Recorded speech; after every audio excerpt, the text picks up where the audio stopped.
नमस्कार, आज की बात में आपका स्वागत है। आज पाकिस्तान ने एक बार फिर भारत को प्रोवोक करने की कोशिश की, एक सड़क छाप हरकत की। पाकिस्तानी हुकूमत ने इस्लामाबाद में मौजूद हमारे डिप्लोमेट्स को परेशान करने की कोशिश की। इंडियन डिप्लोमेट्स के घरों का वाटर कनेक्शन काट दिया, बिजली और गैस की सप्लाई रोक दी। ऑपरेशन सिंदूर में बुरी तरह पिटने के बाद, दुनिया भर में अलग थलग पड़ने के बाद पाकिस्तान डिप्लोमेट्स के साथ इस तरह का व्यवहार करेगा, इसमें किसी को आश्चर्य नहीं है। आश्चर्य की बात तो यह है कि जनरल आसिम मुनीर के बाद आज पाकिस्तान के रक्षा मंत्री ख्वाजा आसिफ और farmer foreign minister Bilawal Bhutto Zardari ने भी भारत को जंग की धमकी दी। भारत के साथ जंग की पाकिस्तान में आजकल बहुत चर्चा है। कल पाकिस्तानी एयरफोर्स ने F-17 फाइटर जेट्स सरहद के आसपास उड़ाए। पाकिस्तान की नेवी ने वॉर एक्सरसाइज शुरू की। इसका मतलब यह निकाला गया कि पाकिस्तान अपने आप को भारत के हमले से बचाने की तैयारी कर रहा है। पाकिस्तान विवाद की आम चर्चा है कि इस बार भारत की तरफ से जबरदस्त हमला होगा और यह हमला कभी भी हो सकता है। आज डिफेंस मिनिस्टर ख्वाजा आसिफ ने कहा, अगर भारत ने पाकिस्तान के खिलाफ एक्शन लिया तो पाकिस्तान जंग को और हवा देगा, युद्ध को एस्केलेट करेगा। बिलावल भुट्टो ने कहा कि अगर इस बार भारत ने पाकिस्तान पर अटैक किया तो पाकिस्तान की पूरी अवाम इंडिया के खिलाफ लड़ेगी, हर पाकिस्तानी मुजाहिद बन जाएगा। बिलावल ने कहा कि मोदी ने इंडस वाटर ट्रीटी को रद्द कर दिया, अब 25 करोड़ पाकिस्तानियों को अपने हक के पानी के लिए जंग लड़नी होगी। अब पहला सवाल तो यह कि पाकिस्तान को यह क्यों लगता है कि भारत उस पर हमला कर सकता है। दूसरा, डिप्लोमेट्स के घर के बिजली पानी को बंद करके पाकिस्तान क्या मैसेज देना चाहता है।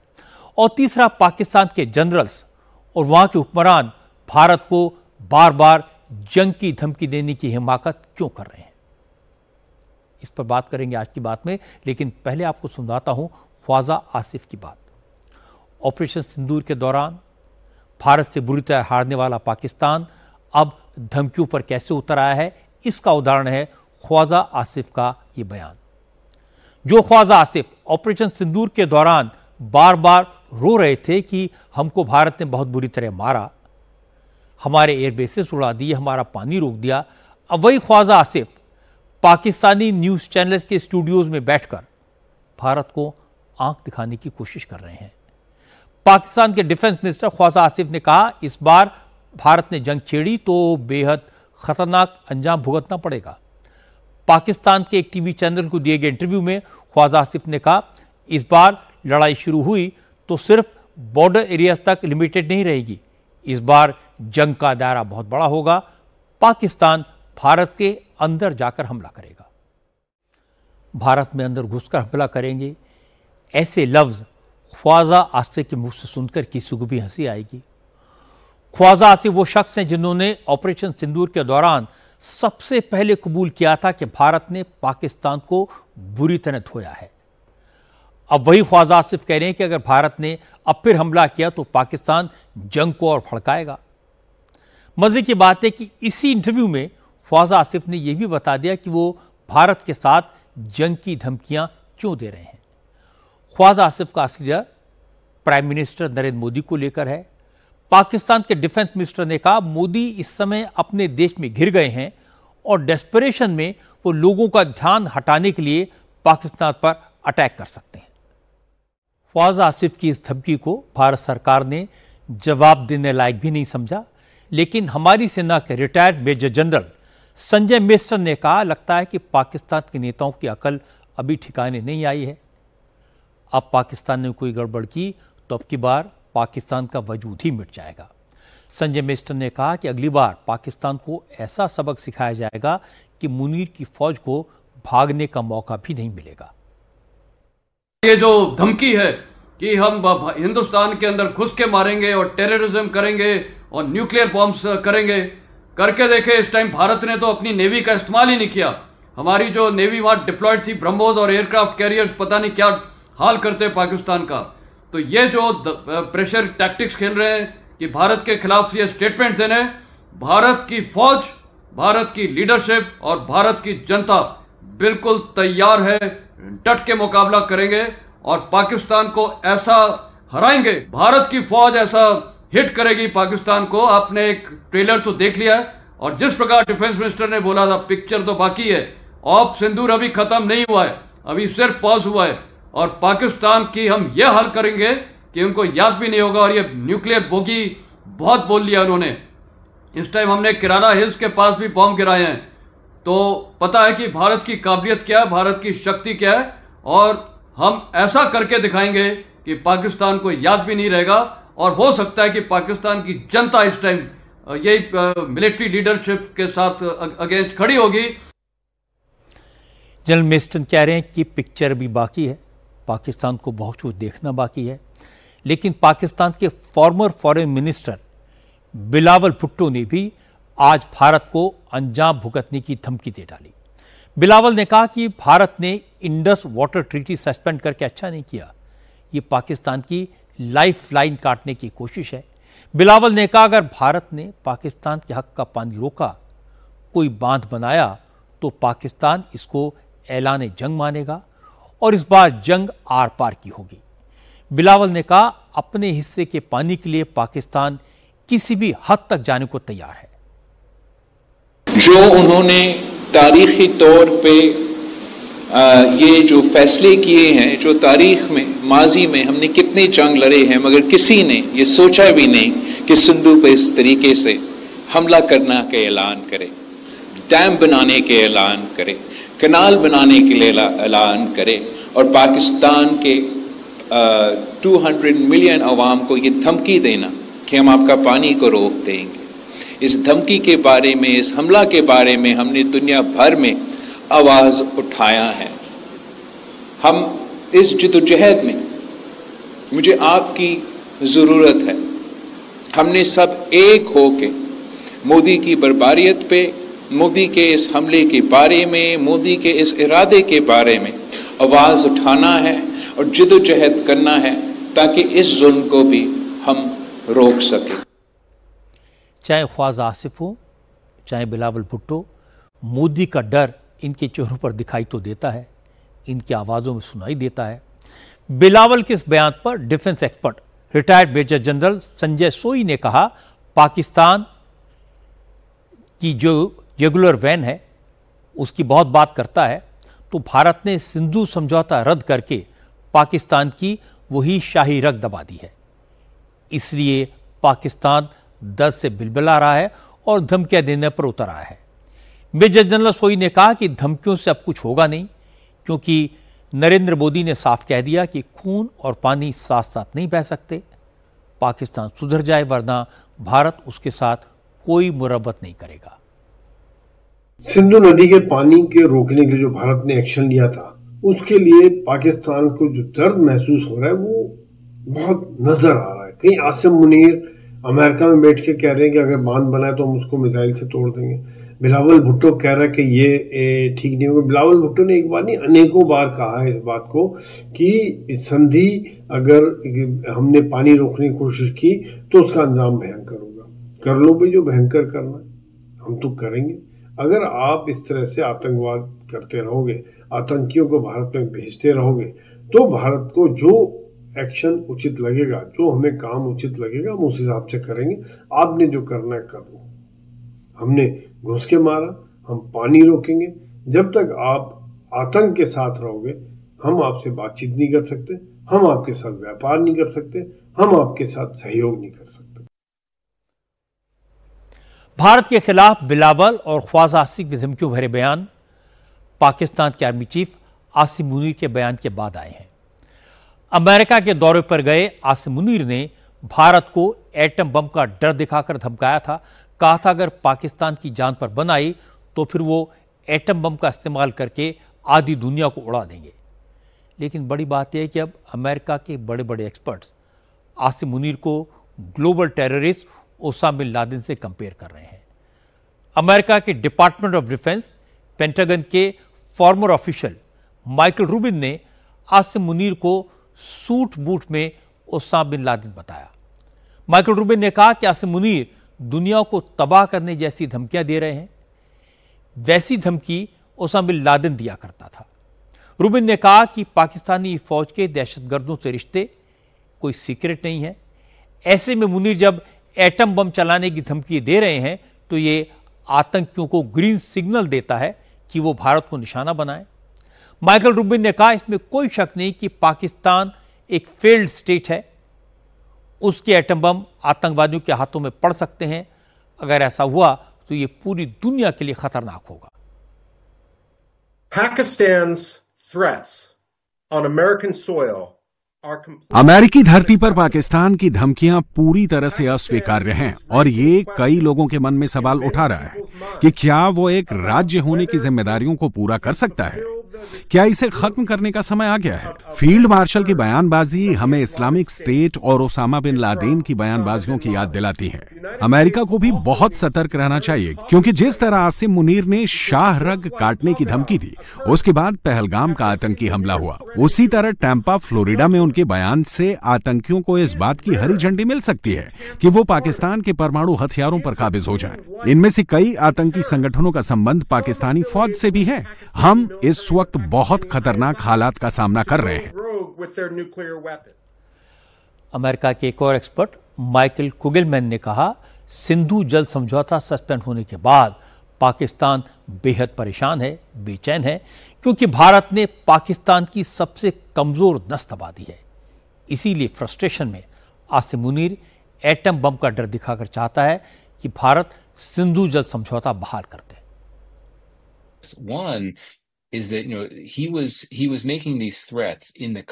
दो बातें हैं।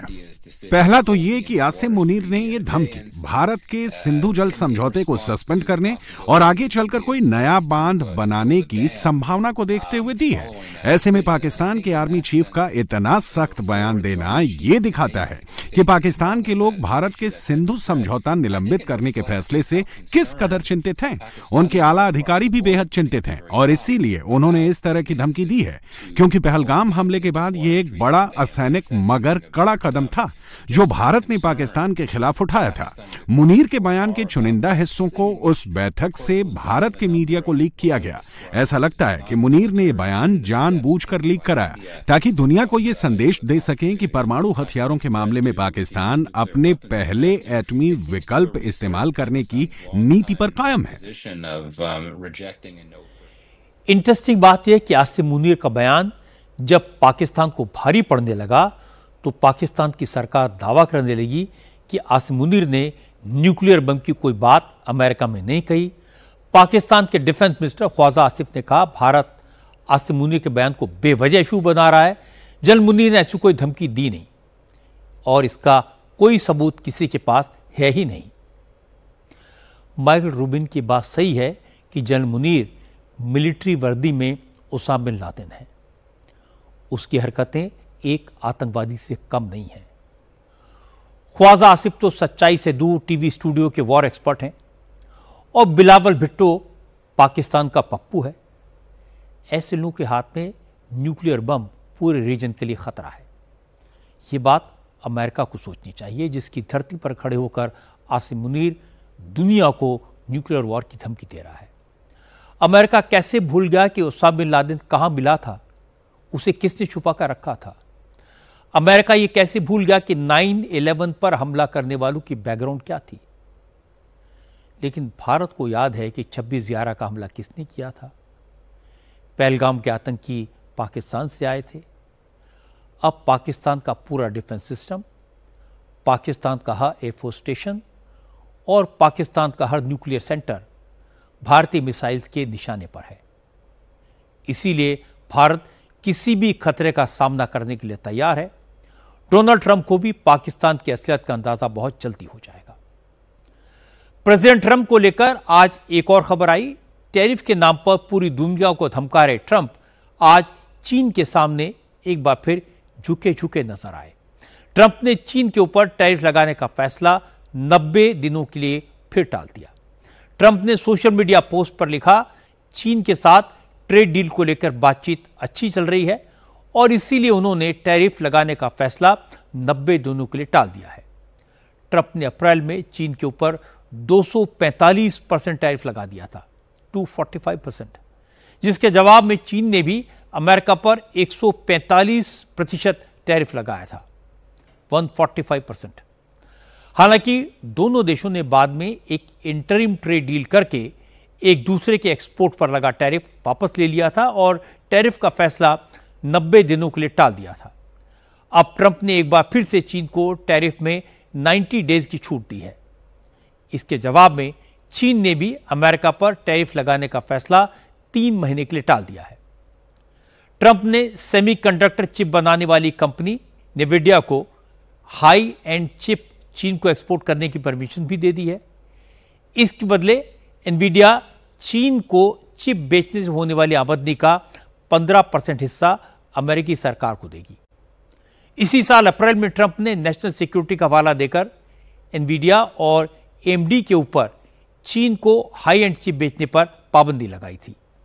लेकिन अब प्रेसिडेंट ट्रंप ने कहा कि चीन के साथ उनकी बातचीत बहुत अच्छी चल रही है, शी जिनपिंग उनके बहुत अच्छे दोस्त हैं और बहुत जल्दी दोनों देशों में डील हो जाएगी। We'll see what happens. China's been, we've been dealing very nicely with China, as you probably have heard. They have tremendous tariffs that they're paying to the United States of America. And we'll see what happens. They've been dealing quite nicely. The relationship is very good with President Xi and myself. Trump जिस तरह से tariff को हथियार के तौर पर इस्तेमाल कर रहे हैं, जिस तरह बार बार अपने फैसले बदल रहे हैं, उससे अमेरिका के लोग भी परेशान हैं, हैरान भी हैं। डिपार्टमेंट ऑफ डिफेंस के एक्स ऑफिशियल माइकल रूबिन ने कहा, ट्रंप प्रेसिडेंट के बजाय रियल एस्टेट के कारोबारी की तरह डील कर रहे हैं। जो मोल भाव करते हैं उनके लिए न कोई विचारधारा का मतलब है, न नैतिकता का, वो बस सौदेबाजी करते हैं।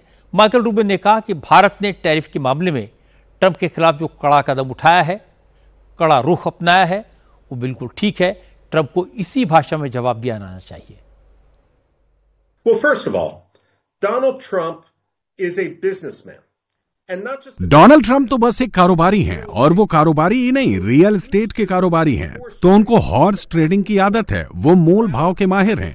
उनमें नैतिकता नाम की कोई चीज नहीं है, उनके लिए विचारधारा के कोई मायने नहीं है।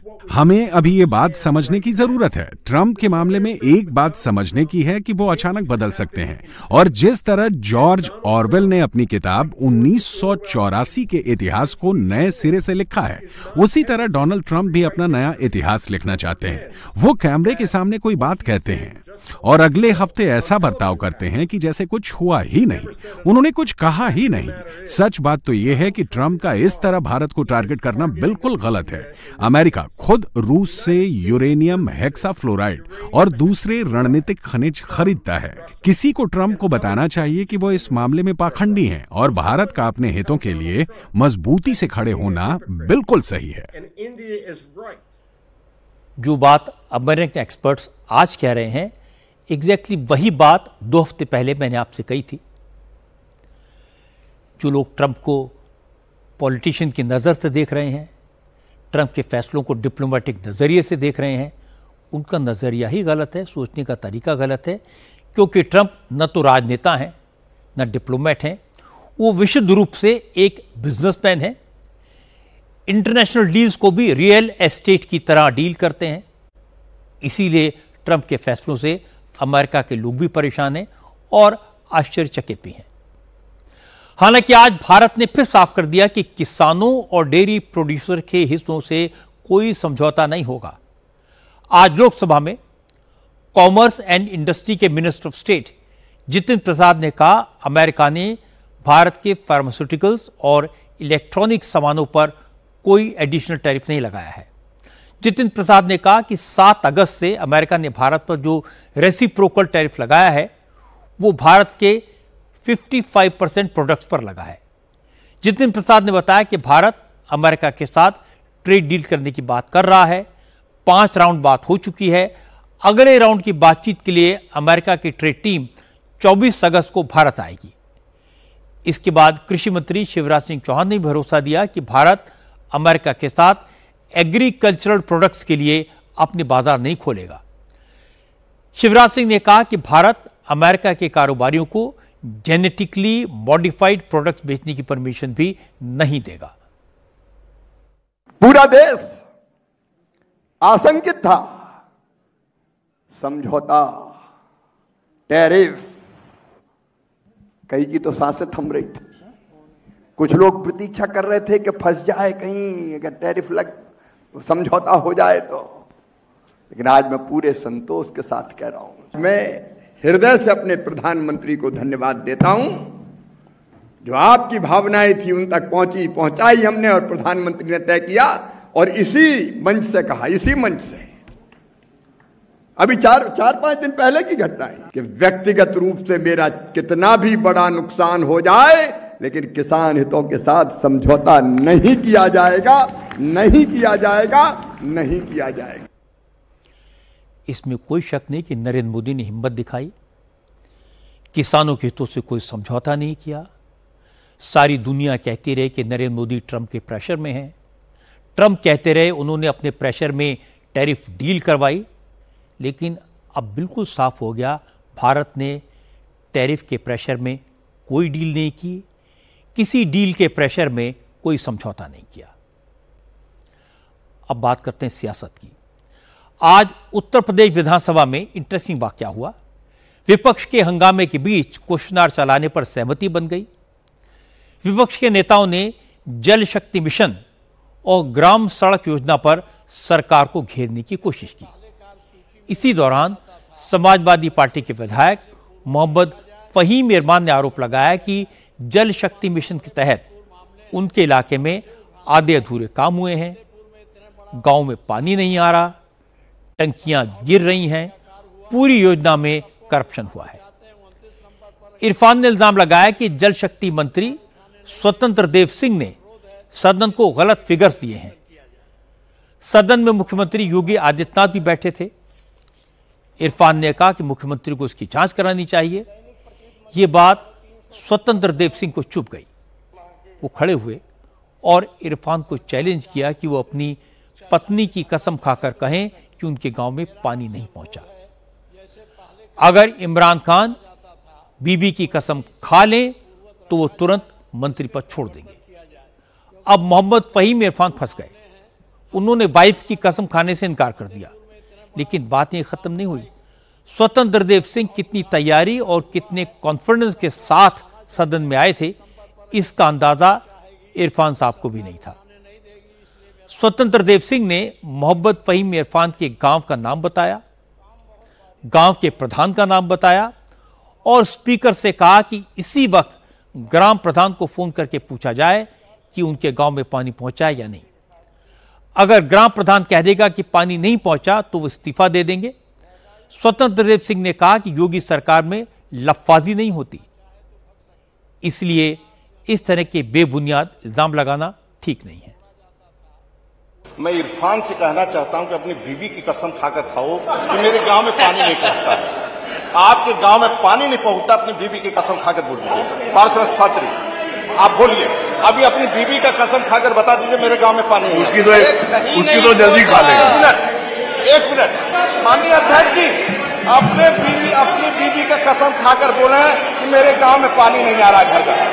अरे बैठो, पूरी बात सुनो। हाँ माननीय अध्यक्ष जी, बैठो, पूरी बात। अरे माननीय अध्यक्ष जी, माननीय मैं गारंटी से करो, आज ही रिजाइन कर दूंगा। यदि इनके गांव में पानी नहीं पहुंच रहा होगा तो मैं गारंटी से कर रहा हूं, मैं गारंटी से कर रहा हूं। बता दें इरफान भाई पानी नहीं पहुंच रहा है। माननीय अध्यक्ष जी, पर्टिकुलर मेरे गांव पे आने से पहले मैं कहना चाहता हूं कि माननीय मंत्री जी बीवी की कसम तो ना खाएं, क्योंकि बीवी के पास जाके कोई गड़बड़ हो जाएगी बाद में, क्योंकि बीवी माशाल्लाह अल्लाह पाक ने अरे वो आपके जो सबसे प्रिय एक जिले की जांच करा लें अध्यक्ष जी। मैं एक जिला कोई सा भी आप ले रहे हैं पश्चिम का, और आप उसकी जांच करा लें। ये बीवी की कसम देने की बात कर रहे हैं, मैं विधानसभा से इस्तीफा दे दूंगा अगर ये पूरा का पूरा गांव। मोहम्मद इब्राहिमपुर के रहने वाले इरफान भाई प्रधान है साजिद जी, अभी फोन लगा कर पूछ लीजिए पानी उसके गांव में पहुंच रहा है कि नहीं पहुंच रहा है। और मैं विश्वास के साथ कहता हूं, यदि कंपनी काम नहीं करेगी तो कंपनी जेल जाएगी। माननीय योगी सरकार है। स्वतंत्र देव सिंह का कॉन्फिडेंस देखने वाला था और उनका रुख वाकई में सरकारी सिस्टम के बदलाव का सबूत है। उत्तर प्रदेश में जब सरकारों पर पहले इस तरह के आरोप लगते थे तो मंत्री सीधा जवाब देने से कतराते थे। कोई सरकारी योजनाओं में गड़बड़ी का आरोप लगाए, करप्शन का इल्जाम लगाए तो मंत्री यही जवाब देते थे कि सरकार मामले की जांच कराएगी, अगर गड़बड़ी पाई गई तो दोषियों पर एक्शन लेगी। लेकिन स्वतंत्र देव सिंह ने एक अलग अंदाज में बात की, समाजवादी पार्टी के विधायक को एक्सपोज कर दिया, पत्नी की कसम खाने को कहा तो इल्जाम लगाने वाले इरफान साहब बगलें झांकने लगे। मानना पड़ेगा योगी आदित्यनाथ और उनके मंत्रियों को सरकारी योजनाओं के प्रोग्रेस के बारे में एक एक इलाके की पूरी जानकारी है, काम के प्रति कमिटमेंट है, फिगर्स उनकी फिंगर टिप्स पर हैं। इसीलिए आज स्वतंत्र देव सिंह ने इतने कॉन्फिडेंस से जवाब दिया। जब स्वतंत्र देव सिंह ने विपक्ष को करारा जवाब दिया तो समाजवादी पार्टी के नेता यह मुद्दा छोड़कर फतेहपुर के इशू पर हंगामा करने लगे। विपक्ष के नेता माता प्रसाद पांडे ने फतेहपुर में कल मकबरे में हुई तोड़फोड़ को मुद्दा बनाया। माता प्रसाद पांडे ने कहा कि हिंदू संगठनों ने मकबरे पर कब्जा किया। उन्होंने कहा जब यह कार्यक्रम पहले से तय था तो पुलिस ने सुरक्षा के पूरे बंदोबस्त क्यों नहीं किए। ऐसा लगता है ये सब यूपी सरकार के इशारे पर हुआ ताकि राज्य का सांप्रदायिक सौहार्द बिगड़े। समाजवादी पार्टी के नेता ने आरोप लगाया कि यह सब मुसलमानों को परेशान करने के लिए किया जा रहा है। इस पर यूपी के parliamentary affairs minister Suresh Khanna ने जवाब दिया, कहा इस मामले में पुलिस ने गड़बड़ी करने वालों के खिलाफ एक्शन लिया है। 10 लोगों के खिलाफ नामजद और 150 अज्ञात लोगों के खिलाफ संगीन धाराओं में एफआईआर दर्ज की गई है। सुरेश खन्ना ने कहा कि उत्तर प्रदेश में किसी को भी कानून व्यवस्था खिलवाड़ की इजाजत नहीं दी जाती। 11/8/2021 को शाम को 6:21 पर इस पर रिपोर्ट लिखी गई। मालूम रिपोर्ट लिखी गई और ये 11 लोगों के नामजद रिपोर्ट है और नहीं 10 लोगों के नामजद है और 11वां 150 लोग अज्ञात। ये अपने आप में कल की जो घटना थी बाकायदा इस पर रिपोर्ट पंजीकृत हुई और पूरी तरीके से कानून अपना काम करेगा। जो भी कानून को अपने हाथ में लेने की कोशिश करेगा, जो भी कानून को अपने हाथ में लेने की कोशिश करेगा उसको न्यायिक प्रक्रिया के तहत दंड जरूर मिलेगा, माननीय जरूर मिलेगा। लेकिन विपक्ष के नेताओं ने इल्जाम लगाया कि पुलिस फतेहपुर में बीजेपी के जिला अध्यक्ष मुखलाल पाल को बचाने की कोशिश कर रही है। जिला अध्यक्ष का नाम एफआईआर में नहीं है, जबकि मुखलाल पाल ने ही लोगों को भड़काया, लोगों को इकट्ठा किया और मकबरे पर हमला करवाया। माता प्रसाद पांडे ने इस मुद्दे पर तुरंत चर्चा कराने की मांग की, लेकिन स्पीकर ने इजाजत नहीं दी तो हंगामा शुरू हो गया। कांग्रेस विधायक दल की नेता आराधना मिश्रा ने कहा सरकार ने मकबरे पर हंगामा करने वालों पर क्या कार्रवाई की। सवाल यह नहीं है, सवाल यह है कि फतेहपुर बीजेपी के अध्यक्ष को क्यों बचाया गया। पूरे उत्तर प्रदेश में जिस तरह का माहौल बन रहा है, मंजू शिवाजी वो पूरे जिस तरह से उन्माद फैलाने का प्रयास कर रहा है, विषय ये नहीं है। ये घटना हुई, सरकार ने संज्ञान लिया और 10 लोगों के खिलाफ एफआईआर हुई। माननीय संसदीय कार्य मंत्री जी ने सदन में बताया। विषय ये नहीं है, विषय ये है कि जो उसमें प्रमुख लोग थे, जो भारतीय जनता पार्टी के पदाधिकारी भी थे, जिलाध्यक्ष थे, जिनका वीडियो फुटेज पूरे में वायरल है, सबने देखा, उनको बचाने की कोशिश क्यों की जा रही है। प्रश्न ये है, हमारा आपसे सिर्फ ये अनुरोध है, ये निवेदन है कि ये घटना बहुत महत्वपूर्ण है, इसका संज्ञान लें। समाजवादी पार्टी के विधायकों के लगातार हंगामे के बीच सदन को कल तक के लिए स्थगित कर दिया गया। लेकिन नोट करने वाली बात यह कि फतेहपुर की घटना को लेकर जिन 10 लोगों के खिलाफ नामजद एफआईआर हुई है, उनमें पप्पू सिंह चौहान का नाम समाजवादी पार्टी के एक लोकल लीडर के तौर पर शामिल है। कल मकबरे पर हमला करने वाली भीड़ में वो भी शामिल थे। जैसे ही खबर आई तो समाजवादी पार्टी ने पप्पू सिंह चौहान को पार्टी से बाहर कर दिया। लेकिन बीजेपी ने इसे इशू बना लिया। यूपी सरकार के मंत्री नितिन अग्रवाल ने कहा, जहां भी दंगा होता है, जहां भी अपराध होता है, वहां समाजवादी पार्टी के किसी न किसी नेता का नाम जरूर आता है। नितिन अग्रवाल ने कहा, फतेहपुर केस की जांच पुलिस निष्पक्ष होकर करेगी। समाजवादी पार्टी के प्रेशर में फतेहपुर के बीजेपी अध्यक्ष पर केस नहीं किया जाएगा, लेकिन अगर वो इसमें शामिल पाए गए तो कार्रवाई जरूर होगी। विपक्ष चाहता है कि किसी का नाम नामजद करा दिया जाए, तो वो बिल्कुल नहीं होगा। जो लीगल प्रोसेस है, लीगल प्रोसेस के आधार पर काम होगा।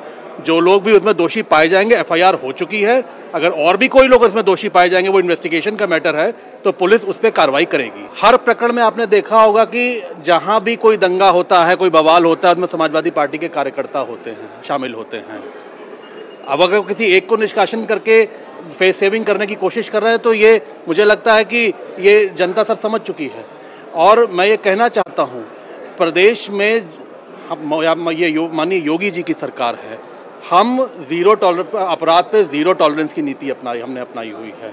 और जो भी समाजवादी पार्टी हो, कोई भी हो, अगर प्रदेश का माहौल खराब करेंगे तो सख्ती से उनके खिलाफ निपटा जाएगा।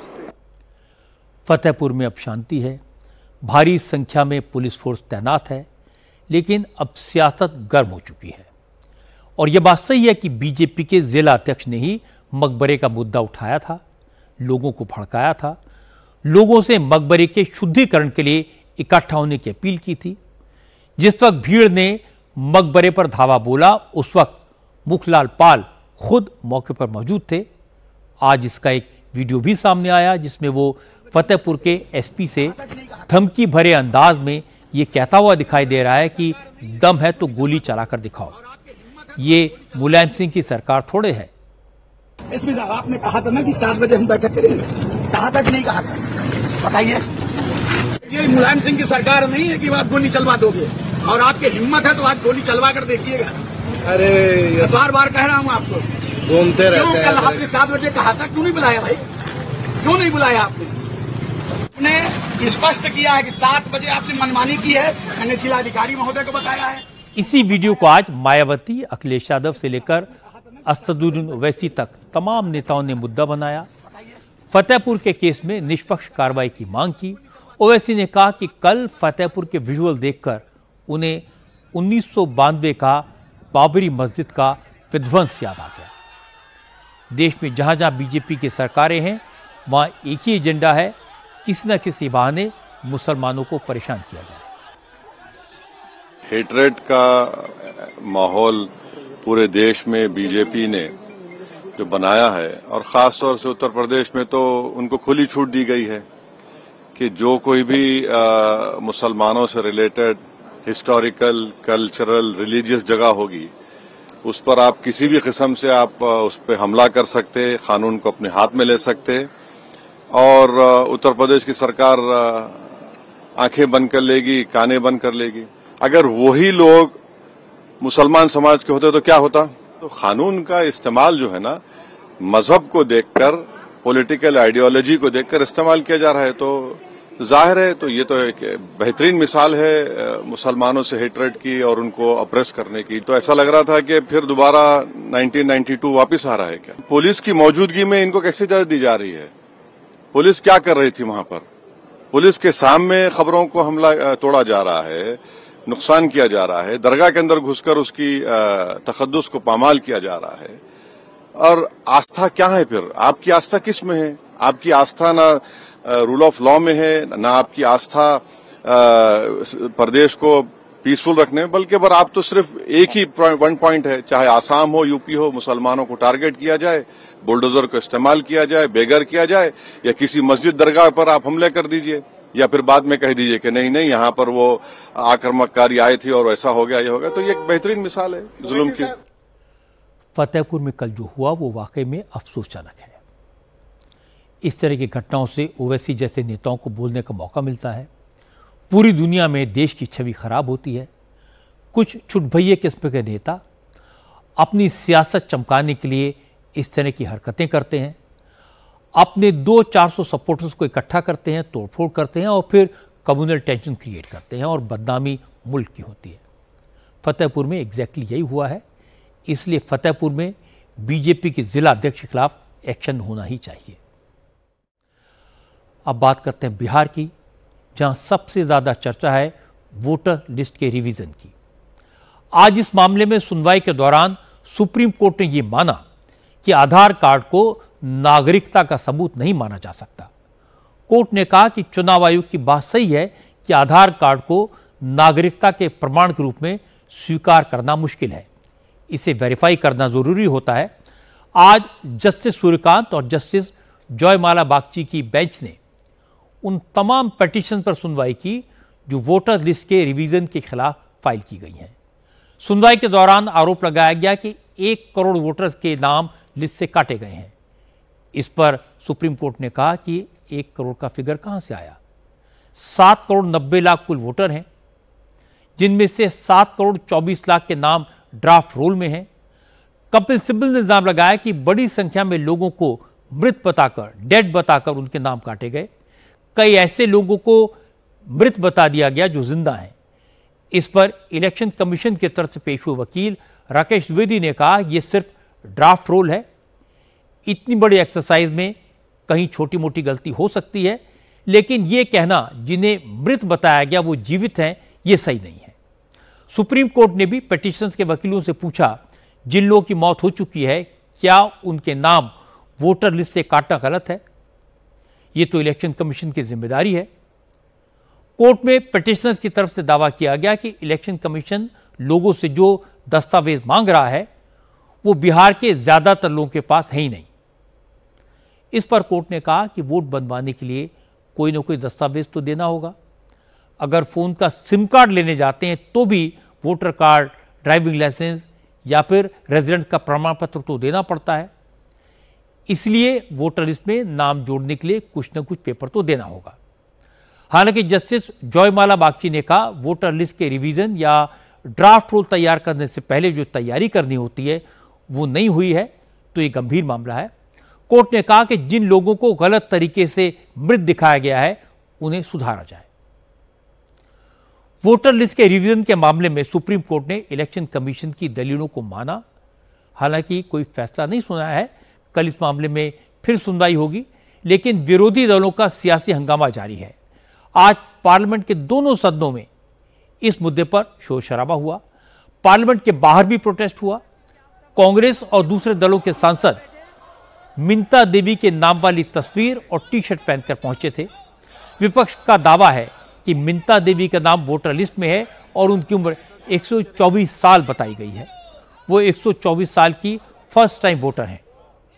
प्रियंका गांधी ने कहा कि वोटर लिस्ट में 124 साल की मिंता देवी का नाम आना इस बात का सबूत है कि बिहार में वोटर लिस्ट के रिवीजन के नाम पर क्या हो रहा है। चुनाव आयोग कैसे कैसे कारनामे कर रहा है।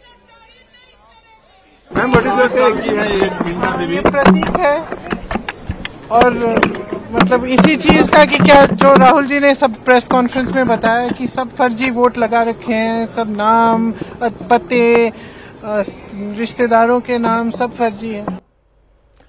राहुल गांधी ने भी कहा था उन्होंने अभी सिर्फ कर्नाटक की एक सीट पर फर्जी वोटर्स का खुलासा किया है, लेकिन ये सिर्फ ट्रेलर है, फिल्म अभी बाकी है। सिर्फ एक सीट नहीं है, बहुत सारी सीट्स। ये नेशनल लेवल पे किया जा रहा है, सिस्टमैटिकली किया जा रहा है। इलेक्शन कमीशन जानता है, हम जानते हैं। पहले सबूत नहीं था, अब क्लियरली सबूत है और हम कॉन्स्टिट्यूशन की रक्षा कर रहे हैं। One man one vote constitution का फाउंडेशन है और इलेक्शन कमीशन की ड्यूटी है कि वो one man one vote enforce करें और उन्होंने नहीं किया है, उन्होंने अपनी ड्यूटी नहीं की। तो हम सिर्फ कॉन्स्टिट्यूशन को प्रोटेक्ट कर रहे हैं, उसकी रक्षा कर रहे हैं, संविधान की रक्षा कर रहे हैं और हम करते रहेंगे, हम रुकेंगे नहीं। आज कोर्ट में विपक्ष की तरफ से जो दलीलें दी गई, पार्लियामेंट में विपक्ष की तरफ से जो प्रदर्शन हुआ, उसे देखकर लगा कि राहुल गांधी की लीडरशिप में विरोधी दलों के नेता इस मुद्दे को नॉन सीरियस इशू बनाना चाहते हैं। आज सुप्रीम कोर्ट में एक महिला को पेश किया गया। दावा किया गया कि उसे डेड बताकर उसका नाम वोटर लिस्ट से काट दिया गया। विरोधी दलों के नेता मिंता देवी की फोटो वाली टी शर्ट पहनकर आए, लेकिन कुछ ही देर में हकीकत सामने आ गई। मिंता देवी ने खुद बताया कि उनकी जन्म तिथि 15 जुलाई 1990 है, 1990, लेकिन उन्होंने गलती से फॉर्म में 1990 की जगह 1900 लिख दिया। इसलिए कंप्यूटर ने उनकी उम्र 124 साल कैलकुलेट कर ली। जब गलती सामने आई तो चुनाव आयोग ने तुरंत इसे ठीक करने के निर्देश दिए। जब 7 करोड़ 90 लाख वोटर्स का डेटा वेरीफाई करना हो तो इस तरह की छोटी मोटी गलतियां हो सकती हैं। कुछ जायज लोगों के नाम कट सकते हैं, कुछ गलत लोगों के नाम जुड़ सकते हैं। इन्हीं गलतियों को ठीक करने के लिए 1 महीने का वक्त दिया गया है।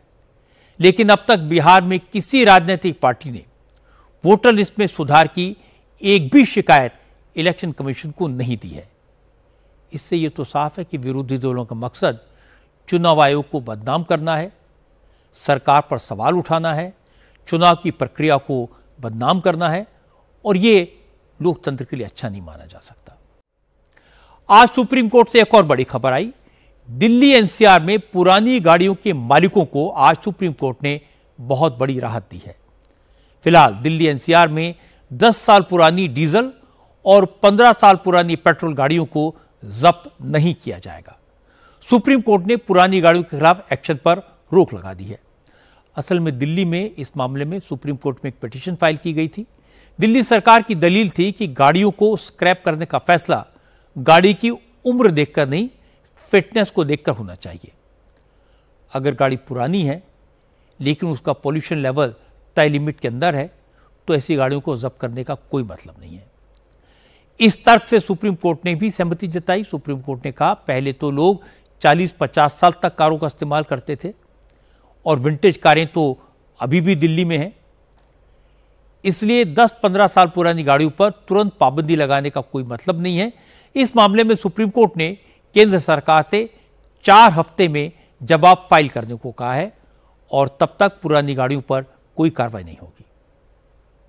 आज माननीय सुप्रीम कोर्ट ने एंड ऑफ लाइफ व्हीकल्स को लेकर एक बहुत बड़ी राहत दिल्ली के लोगों को और एनसीआर के लोगों को दी है। दिल्ली सरकार ने माननीय सुप्रीम कोर्ट के आगे एक दरख्वास्त रखी कि जो एंड ऑफ लाइफ व्हीकल्स हैं ये अपनी उम्र से ना देखे जाएं, बल्कि ये कितने किलोमीटर चले हैं इनका पोल्यूशन मापना पैमाना होना चाहिए, इनको बैन करने का, इनकी एंड ऑफ लाइफ मानने का, ना कि उम्र, ना कि एज ऑफ व्हीकल। आज माननीय सुप्रीम कोर्ट ने इसको सुनते हुए एक बार इसकी राहत देते हुए नो करेसिव एक्शन, किसी भी तरीके की 10 साल की डीजल की गाड़ी और 15 साल की पेट्रोल की गाड़ी को उठाया नहीं जाएगा, वो सुरक्षित रहेंगे, अगली तारीख तक इसके ऊपर राहत, बड़ी राहत दी है। मैं मनजिंदर सिंह साहब की तारीफ करूंगा, उन्होंने दिल्ली के लोगों को एक बड़ी मुसीबत से बचा लिया। सुप्रीम कोर्ट के आदेश के बावजूद वो हिम्मत नहीं हारे, उन्होंने एक साइंटिफिक प्लान बनाया, कोर्ट के सामने पेश किया और दिल्ली के लोगों को राहत दिलवाई। दिल्ली और एनसीआर में डॉग लवर्स और स्ट्रे डॉग्स पर पाबंदी लगाने वालों की डिमांड करने वालों के बीच एक दीवार खड़ी हो गई है। डॉग लवर्स इस बात को लेकर परेशान है कि सुप्रीम कोर्ट के आदेश के बाद स्ट्रे डॉग्स पर जुल्म किया जाएगा। कोर्ट ने 8 हफ्ते में 5000 डॉग्स को पकड़ने का आदेश दिया है। इस टारगेट को पूरा करने के लिए बेजुबानों पर क्रूएल्टी की जाएगी, उन्हें बेरहमी से पकड़ कर बंद कर दिया जाएगा, कहीं दूर मरने के लिए छोड़ दिया जाएगा। इसलिए कोर्ट के इस आदेश को वापस लिया जाना चाहिए। स्ट्रे डॉग से परेशान लोग बताते हैं कि कैसे कुत्तों ने बच्चों को नोच कर मार डाला, कैसे एक प्लेयर रेबीज का शिकार होकर हॉस्पिटल में तड़प रही है। ऐसी घटनाओं के वीडियोस दिखाकर वो कहते हैं कि स्ट्रे डॉग से बचाव तो होना चाहिए, इंसानों की जिंदगी की बहुत कीमत है।